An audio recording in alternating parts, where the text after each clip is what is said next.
이사야 말씀이 우리에게 고난 가운데 있는 우리들의 모습과 그 모습 가운데에도 하나님께서 우리에게 주시는 은혜를 누리게 하시는 그런 축복이 된다고 믿습니다. 제가 한 번은 부흥회를 섬기러 지방에 간 일이 있었는데요. 돌아올 때 내비게이션만 믿고 짧은 길이라고 설정되어 있는 데로 가다가 처음 가는 길을 가게 됐습니다. 우연히 산으로 접어들었는데 산으로 한 몇백 미터를 갔는데도 큰 길에 나올 것 같은 그런 기미가 보이지 않는 거예요. 여전히 이 지금 신호가 글로 가는 것 같은데, 그리고 어느 정도 또 깊이 들어가니까 아예 GPS가 끊어져 버렸어요. 정말 두렵더라고요. 차가 돌릴 수가 없어서 몇백 미터를 뒤로 백으로 해서 나온 적이 있었습니다. 그래서 좀 멀더라도 큰 길 돌아갔던 길이 기억이 납니다. 우리가 어느 순간에 우리가 처음 가본 길을 가게 될 때가 있죠. 그럴 때 우리가 알고 있는 모든 의지할 만한 것들이 우리 삶의 GPS가 내비게이션이 이 길 맞다, 이 길 맞다 이렇게 알려주면 그냥 그렇게 가는가 보다라고 따라가게 되는데요. 그게 어느 순간에 딱 떨어져 버리면, 끊어져 버리면, 그러면 정말 두려워지는 거죠. 모르는 길이고, 그리고 어떻게 해야 될지 모르게 되니까. 우리의 삶에 우리가 두려움을 느낀다면 그것은 처음 가보는 길이기 때문에 두려운 것이라기보다 이 일에 우리가 확실히 바른 길로, 옳은 길로, 그리고 이 길이 우리가 원했던 목적지로 데려다 준다라는 어떤 확증할 수 있는 사인이었기 때문에 가장 힘들고 두려움이 임하는 것이라고 생각합니다. 다시 말해서 삶의 GPS가, 내비게이션이 어느 순간에 하나님과 똑 떨어져 버릴 때가 있는 거죠. 잘 가고 있다고 생각했는데 어느 순간에 하나님의 말씀이, 하나님의 감동하심이 우리의 삶을 더 이상 이끌지 못한다라고 생각되게 될 때 우리 삶에 진짜 위기가 있게 되는 겁니다. 시즌 2 하나님께서 우리 가운데 함께 하시고 말씀하시고 약속하신다라는 말씀을 붙잡으면서 우리가 우리 삶에 주님께서 우리에게 말씀하시는 것, 그리고 그 말씀에 우리가 제대로 반응하면서 하루하루를 살아가고 있는가, 그것이 우리의 두려움을 넘어서게 하고 우리 가운데 진정한 위로가 된다고 믿습니다. 오늘 말씀이 이사야 40장에서부터 시작될 때 이 39장과 40장은 굉장히 커다란 차이들을 보이고 있습니다. 39장까지는 히스기야 왕 이야기가 쭉 진행이 됩니다. 이스라엘에게 있어서 구체적인 역사, 우리가 서사라고도 이야기하는데요. 이스라엘 사람 누구, 그리고 그 왕 때 있었던 어떤 일, 이런 일들을 쭉 묘사하다가 40장에서는 논조가 바뀌어요. 목소리가 바뀝니다. 그리고 하나님께서 이스라엘 백성들을 이러이러하게 생각하신다. 너희들에게 이러이러한 일이 일어나게 될 것이다. 예언이라고도 하고 신탁이라도 이야기합니다. 논조가 확 바뀌어서 39장까지는 어떤 사람들에게 있었던 일과 상황들에 대해서 잘 이야기하다가 40장에서는 정말 이상한 이야기로 바뀌는 듯한 느낌이 듭니다. 저는 여기서 하나님의 음성을 우리 같이 귀 기울이고 싶습니다. 오늘 본문 말씀을 통하여서 첫 번째로 같이 붙잡고 우리가 기도하고 싶은 것은 위로의 음성, 하나님께서 우리에게 주시는 위로의 말씀을 붙잡고 싶어요. 1절, 2절 말씀을 보면 이렇게 나와 있습니다. 너희는 위로하여라, 나의 백성을 위로하여라. 너희 하나님께서 말씀하신다. 예루살렘 주민을 격려하고 그들에게 일러주어라. 이제 복역 기간이 끝나고 죄에 대한 형벌도 다 받고 지은 죄에 비하여 갑절의 벌을 주님에게서 받았다고 외쳐라. 이렇게 이야기합니다. 우리가 이 말씀을 떠올려 볼 필요가 있습니다. 누가 지금 이야기하고 있는 거지? 이사야입니다. 이사야는 언제 살았던 사람이지? 히스기야 때 살았던 사람입니다. 그리고 몇몇 학자들이 이사야의 생몰 연대에 대해서 이야기하지만 대략적으로 거의 합의되고 있는 것은 히스기야 왕의 아들이 므낫세 왕이에요. 악한 왕이었다고 성경은 설명하고 있는데 참 아이러니하게도 놀랍게도 이스라엘 통치 기간에 있어서 제일 긴 시간을 통치했던 왕이기도 합니다. 므낫세 왕 즉위하고 있는 그 즈음에, 통치하던 그 시기 즈음에 이사야가 이제 사역을 그만두게 되었다라고 대부분의 학자들이 이야기합니다. 그러면 당연히 이사야의 삶이 히스기야, 므낫세, 그리고 므낫세의 아들들로 쭉 이어지게 될 때 여전히 남유다의 마지막 멸망은 한 100여 년 정도가 남게 돼요. 이사야가 죽고 나서도 여전히 한 100여 년 정도 몇 명의 왕을 거친 다음에 하나님께서 그 사이에 여러 선지자들 통하여 끊임없이 회개해라, 돌아와라, 돌아와라, 심판에 대해서 경고하시고 그렇게 말씀하신단 말입니다. 그리고 100년 후에야 기원전 586년경에 남유다가 멸망하게 돼요. 왜 이런 설명을 드리냐면 이 말씀과 내용을 가만 보면 지금 하나님께서 이스라엘 백성들에게 말씀하실 때 마치 그 모든 일을 경험하고 끝난 것처럼 이야기하고 있다는 거예요. 무슨 말이냐? 위로하여라 말씀하신다 이렇게 얘기하실 때 그들에게 일러주는데 복역 기간이 끝나고 죄에 대한 형벌도 다 받고 지은 죄에 비하여 갑절의 벌을 주님에게서 받았다. 그렇게 외쳐라. 이렇게 이야기하고 있는 거예요. 히스기야를 통해서 말씀하시던 하나님께서 그런 하나님의 놀라운 영광과 은혜로 승리를 경험하게 하셨죠. 그리고 히스기야 왕이 병이 고침받고 나서 바벨론에서 온 사신들에게 했던 일로 인하여 그 일이 나타내는 의미에 대하여 이사야가 안타깝게 이야기하기도 했습니다. 이 일이 당신 자녀들에게 자손들에게 있게 될 일은 정말 안타까운 일입니다. 이렇게 구체적으로 예언했었어요. 그런데 아직 심판이 시작되지도 않았는데 하나님께서 위로의 말씀을 이야기하고 계신 거예요. 아직 심판이 시작되려면 차례 멀었는데도 근데 하나님은 이미 이런 위로의 말씀을 전하시고 그리고 너희들 그때에 내 마음과 내 삶이 이렇다, 너희들에게 주는 약속이 주님의 본심이 이렇다라고 이야기하고 계시는 거예요. 이거 놀랍지 않습니까? 우리가 어떤 일을 겪고 그 일이 의견대로 말씀하신 대로 이렇게 되겠다라는 것을 경험한 다음에 하나님께서 비로소 너 이렇게 끝났다라고 얘기하시는 거, 그걸 우리가 바라잖아요. 근데 이사야 말씀을 가만히 보니까 이미 심판이 시작되지도 않았어요. 아직. 그런데 하나님 위로의 말씀을 이야기하고 계시더라는 거예요. 제게 이게 너무 큰 의미로 다가왔어요. 그리고 이것이 우리에게 정말 소중한 메시지라는 생각을 하게 됐습니다. 정말 소중한 메시지라고요. 어려움 가운데 우리에게 우연히 이런 일을 겪게 된 것이 아니다라는 것이 명확하죠. 우리가 어려움을 겪게 되는 거 이거 갑작스럽게 된 거 아니야. 이런 일들의 이유가 있다면, 이런 일들이 된 원인이 있다면 우리의 연약함, 우리의 죄 때문이고, 그러면 이런 일들이 우리에게 그런 이유와 원인 때문에 다가왔다면 이 일은 이유와 원인, 우리의 죄의 연약함에서 끝나지 않고 목적이 있다라는 것도 알게 돼요.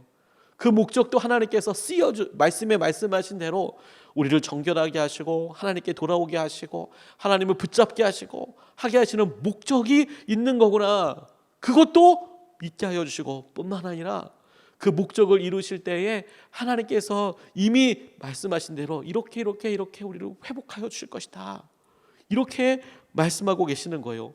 그리고 우리의 삶이 우연이 아니고 사람들이 이야기하는 것처럼 재수 없어서 그렇게 된 게 아니고 하나님 우리를 정결하게 하시고 우리를 붙잡고 계시고 여전히 우리의 삶이 힘들고 어렵더라도 하나님 우리와 함께하고 계시니 그 함께하고 계시는 하나님이 우리에게 놀라운 위로가 되는 거예요. 그래서 오늘 이사야 말씀이 이사야 하나님 앞으로 있을 일을 겪어보지 못했는데 어떻게 이런 일을 하나요? 어떻게 이렇게 이야기하나요? 어떻게 하나님 복역기간이 다 끝났다라고 이야기하나요? 이 말은 이사야 스스로가 혼자서 이야기한 얘기가 분명히 아니고 하나님께서 이사야에게 그렇게 하신 말씀인데 하나님 어떻게 이렇게 이야기하고 이렇게 이야기하는 이유가 뭘까요? 라는 말에 너의 삶이 우연이 아니고 우리가 지금 겪고 있는 모든 삶에 주님께서 말씀대로 함께 하시고 계시고 그리고 말씀하신 이 말씀 자체가 하나님이 함께 하신다라는 가장 커다란 증거이고 그리고 우리에게 위로가 되는 거예요. 하나님 오늘도 저와 여러분들의 삶이 함께하고 계세요. 함께하고 계십니다. 이게 너무 놀랍고 큰 위로 아니겠습니까? 이게 놀라운 주의 은혜와 충만함 가운데 있는 것이 아니겠습니까? 젊은 청년들이 군대 가는 일에 대하여 두려워합니다. 다들 두렵죠. 군대 앞에 갔을 때 한 번도 겪어보지 못했으니까. 그런데 군대 가기 전에 먼저 군대 갔다 온 선배들이나 동네 형들이나 군대 가면 이렇다 무용담처럼 막 이야기합니다. 그러면 진짜 그래? 진짜 그래? 이렇게 생각하다가 들어가 보면 과연 그런 부분들도 있어요. 과연 그렇게 힘들고 어려운 부분들도 있고요. 이런 거를 그렇게 이야기했구나라고 이야기하기도 하죠. 우리가 어떤 일이 있는지 알기 때문에 그 일이 두렵지 않죠. 하지만 힘들지 않은 건 아니에요. 자매들이 축복처럼 임신을 합니다. 그래서 10달 동안을 힘들기도 하지만 사랑과 더 여러 마음의 그런 성숙과 성장 기간을 가져요. 자매님들이 아이의 그 임신 과정을 통하여서 얼마나 놀랍게 성숙하고 성장하게 되는지 몰라요. 얼마나 마음이 영적으로 깊어지는지 몰라요. 그 전에도 성숙하고 성장했지만 자녀로 인하여서 얻게 되는 성숙과 성장이 참 놀랍습니다. 고백하지 못했던 것들을 보게 돼요. 아이 때문에. 그런데 그런 과정들에게 엄마에게서도 어머니에게서도 얘야 이렇게 힘들다 이렇다, 또 언니나 친구들이나 먼저 아이를 분만했던 여러 주위의 자매들한테 이렇게 돼, 몸이 이렇게 된 거야. 그런데 놀라지 마, 이렇게 돼, 이런 이야기를 잘 듣죠. 그리고요, 자기의 삶에 그런 일들이 정말 다 일어납니다. 아, 이런 거구나, 이런 아픔이구나. 그렇게 될 때 이제 알아요. 아픔이 점점 다가오고 고통과 심지어 두려움이 확 다가오기도 하죠. 근데 그때 퍼뜩 떠올라요. 아, 맞아, 이렇다고 하겠어. 맞아, 이럴 때는 이렇게 하라고 했어. 누구한테 연락하라고 했어. 그렇게 자연스럽게 이어지게 되죠. 그리고 그렇게 해서 끝나지 않고 아이를 낳게 됐을 때, 그런데 진짜 기쁠 거야. 진짜 놀라운 은혜가 있을 거야. 진짜 함께 하는 사랑을 보게 될 거야. 그걸 놀랍게 경험하잖아요. 하나님의 말씀이 이미 우리 가운데 이사야를 통하여서 그것을 확증시켜주고 계세요. 여러분, 우리 삶이 힘들고 어렵지요. 그런데 이거 우연 아닙니다. 우리가 이런 일에 구체적으로 어떤 곳이 성장하고 성숙하고 있는지 다 모를 수는 있어요. 하지만 우리가 확신할 수 있는 거 한 가지는 있습니다. 우리가 하나님 안에 있어요. 하나님 말씀 가운데 있어요. 그리고 그 말씀이 이미 오래전부터 우리와 함께하고 우리를 위로하고 계세요. 그렇게 붙잡고 나니까 오늘 본문 말씀에서 두 번째, 우리가 하나님 말씀으로 이미 우리와 함께 가시고 그 말씀을 통해서 우리가 붙잡고 우리에게 당부하시는 말씀에 귀를 기울여 보니까 우리에게 이렇게 명령하고 계시더라고요. 이렇게 권면하고 계시더라고요. 너는 오늘 길을 만드는 사람이 되라. 너는 오늘 길을 만드는 사람을 되라. 만든 사람이 되라. 3절 물론 5절까지 말씀입니다. 한 소리가 외친다. 광야에 주님께서 오실 길을 닦아라. 사막에 우리 하나님께서 오실 큰 길을 곧게 내어라. 모든 계곡은 메우고 산과 언덕은 깎아내리고 거친 길은 평탄하게 하고 험한 곳은 평지로 만들어라. 주님의 영광이 나타날 것이니 모든 사람이 그것을 함께 볼 것이다. 이것은 주님께서 친히 약속하신 것이다. 이것은 주님께서 친히 약속하신 것이다. 이렇게 말씀하세요. 하나님께서 말씀을 우리에게 주시고 이사야를 통하여 이제 이스라엘 가운데 임하게 될 하나님의 위로, 하나님께서 드러나실 그 영광에 대해서 이야기하시면서 이사야를 통하여서 이스라엘 백성들에게 그리고 우리들에게 말씀하십니다. 하나님 고난과 어려움 가운데 반드시 이 땅에 오실 것이다. 그런데 그날이 오기 전까지 우리들은 하나님을 위하여, 하나님의 영광을 위하여, 하나님이 하시는 일이 드러나기 위하여 길을 만드는 자가 되어라 라고 이야기하세요. 그게 우리의 사명이고 우리의 목적이에요. 우리는 다만 이런 고난과 어려움의 길을 견뎌내는 수준, 그냥 이것을 어떻게 버텨내는 수준, 이런 수준에서 만족하고 이런 수준을 위해서 우리가 부르심 받은 것이 아니고, 어렵고 힘들고 다른 사람들이 겪는 일이 우리에게 없다고는 이야기할 수 없지만, 근데 우리는 이런 일들을 통하여 해야 할 분명한 목적과 방향과 삶의 의미를 가지고 있어요. 하나님이 이 고난의 시기와 어려움의 시기를 통하여 반드시 주의 영광을 드러내실 거예요. 반드시 우리 가운데 오실 겁니다. 이 땅, 우리 가운데, 우리 사회 가운데 오실 거예요. 근데 그런 일들을 위해서 길을 예비하는 자가 되어라, 이렇게 말씀하고 계시는 거예요. 근데 그 길이 광야예요. 그리고 그 길이 사막입니다. 세례 요한을 떠올리게 됐어요. 오늘 말씀을 묵상하면서 광야에서 외치는 자의 소리라고 이야기하지요. 그리고 그가 광야에서 정말 살기도 했지만 세례 요한을 광야에서 외치는 자의 소리라고 그렇게 이야기한 이유는 그가 광야에서 살았기 때문만은 아닙니다. 광야에서 살았던 것은 그가 살았던 여러 삶의 자리들 중에 하나이지만 실제로는 예수님께서 이 땅에 오셔서 예수님께서 하나님의 나라 말씀과 회개의 말씀을 전하기 전에 이 세상 사람들에게 하나님께서 하고 계시는 거대한 그 방향과 예수 그리스도를 통해서 이루어지게 될 놀라운 은혜의 징검다리처럼 쓰임받게 되는 사람이었어요. 그래서 그의 소리가 온통 예수 그리스도를 증거하고 있고, 그리고 그의 삶이 온통 예수님께서 오실 그 일에 대하여 쓰임받지요. 평생이 그렇게 쓰임받게 되지요. 그런데 여러분, 그 세례 요한을 통하여서 하나님께서 예수 그리스도를 이 땅에 보내주시고 알려주셨는데, 정작 예수님의 길은 평안하셨습니까? 예수님 평안하지 않으셨어요. 세례 요한과는 비교도 되지 않을 만큼 어려움을 겪으셨어요. 어려움을 겪으셨어요. 그 일을 통하여 하나님께서 예수님을 통하여 우리 가운데 당신의 일을 완성하셨죠. 완성하셨죠. 그런데 그 일을 또 우리는 지켜보게 되는 겁니다. 예수님 결국 십자가 지시고 그 십자가에서 돌아가셨지만 그 일이 우리에게 주는 영적인 의미는 정말 놀라운 것이었어요. 우리를 구원하시고 이끌어 가시죠. 우리는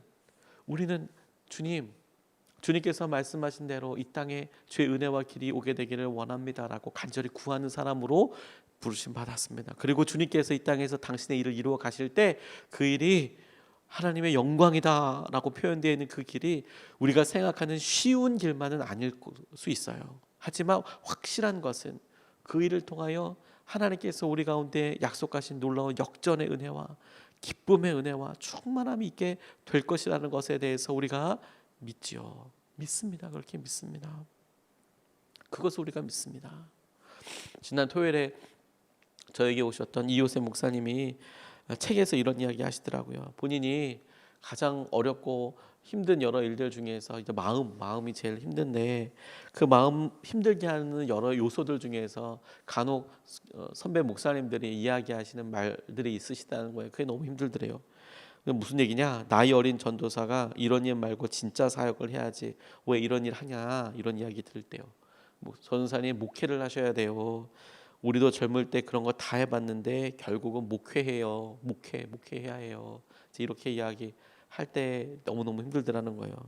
힘들지만 어디 교회 들어가서 부교육자 하면서 잘 배워야지 무슨 이런 애들이랑 같이 있습니까? 이런 이야기 들을 때 너무 뻐쩍뻐쩍 놀란다는 거예요. 왜?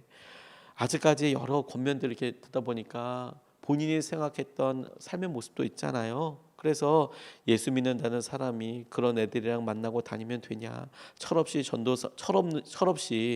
전도사는 교회에서 성도들이랑 있어야지 전도사지. 이게 뭐 하는 짓이냐?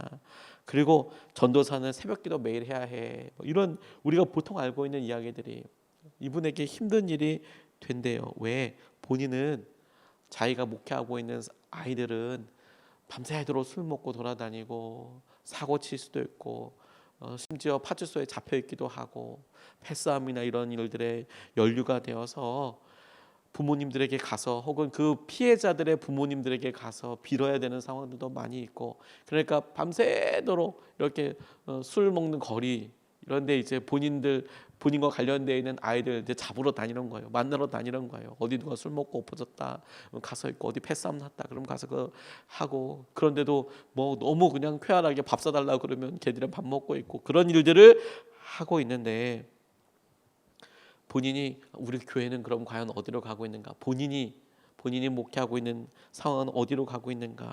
이런 일에 대해서 끊임없이 질문하고 있다. 지금 가고 있어라는 책에서 그렇게 쓰시더라고요. 우리가 하나님께서 우리에게 주신 일과 사명을 다른 사람들이 이해 못할 수 있어요. 그렇죠?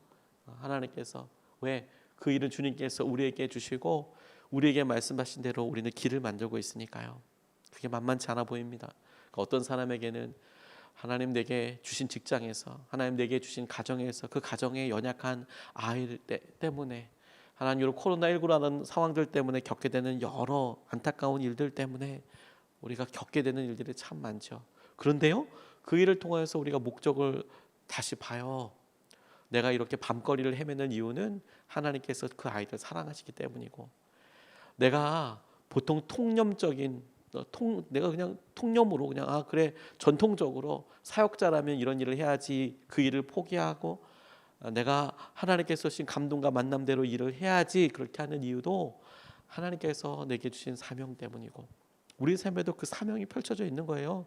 우리는 주님의 길을 예비하는 사람입니다. 사람들이 이해하지 못하더라도 우리는 주님의 길을 예비하는 사람이에요. 길을 만드는 사람이에요. 그리고 그 길을 통해서 주님께서 우리에게 오시는 것을 우리는 믿는 사람들입니다. 우리가 이번 한 주 그 길을 열게 되기를 원합니다. 그 길을 만들어 나가기를 원합니다. 그 길에 놀라운 은혜와 충만함 있게 되기를 원합니다. 큰 바위돌들이 떼어지게 되고, 그러니까 큰 바위를 산으로부터 떼어낼 때요 어마무시한 기계를 쓰지 않습니다. 물론 다이너마이트 같은 걸로 터뜨리지만요, 큰 돌 그대로 떼어서 어떤 일로 가공하기 위해서 뗄 때는요 그냥 조그마한 홈을 파고요 거기다 참나무 쐐기를 박는데요. 군데군데 참나무 쐐기를요, 나무 생나무, 그리고 거기다가 물을 쪼로로로 붓는답니다. 그렇게 몇 군데다가, 그리고 또 물을 더 깊이 받고 물을 쪼로로 하고, 또 그 다음날 더 깊이 받고 물을 쪼로로로 이렇게 한대요. 아니 죽어있는 나무 생나무 그 나무 쐐기처럼 이렇게 뾰족하게 해서 그거 박아놓고 물 따르면 그게 어떻게 될까 싶지만요, 그게 점점 불어서 커다란 바위산도 빡 떨어낸대요. 잘라낸대요. 그렇게 물과 나무가 팽창해서 그거 떨어낸대요. 우리 삶에 압박들이 있죠. 우리를 꽉 조르는 것처럼요. 근데 명심하세요. 그렇게 꽉 조일수록 우리 가운데 성령의 은혜가 비춰지고 우리가 이것을 주님과 함께 잘라내게 될 거예요. 바위산도 잘라내게 될 거예요. 주님의 길을 예비하시게 될 거예요. 산을 덜어내고 언덕을 덜어내서 길을 평지로 만들게 될 거예요. 저와 여러분들의 믿음이 그렇게 할 겁니다. 오늘 우리가 우리를 이끌어주시는 그 주님 앞에 그렇게 쓰임받게 되기를 원합니다. 두 가지 말씀을 같이 나눴습니다. 첫 번째는 주님께서 위로의 음성으로 우리에게 함께하고 계세요. 우연이 아니랍니다. 다 알고 계신답니다. 심지어 주님은 우리가 고난이 아직 끝나지도 않고 제대로 시작되지 않았을지라도 이미 위로에 대해서 말씀하시는 주님이세요. 주님은 자신이 있으세요. 또한 주님께서 그런 말씀을 통하여 우리를 길을 만드는 사람이라고 초청하고 계세요. 주님의 길을, 주님의 영광을 만드는 자가 되라. 주님의 영광이 드러날 통로가 되어라. 아멘입니다. 이것을 붙잡고 우리가 두 번 나눠서 같이 기도하고 싶습니다.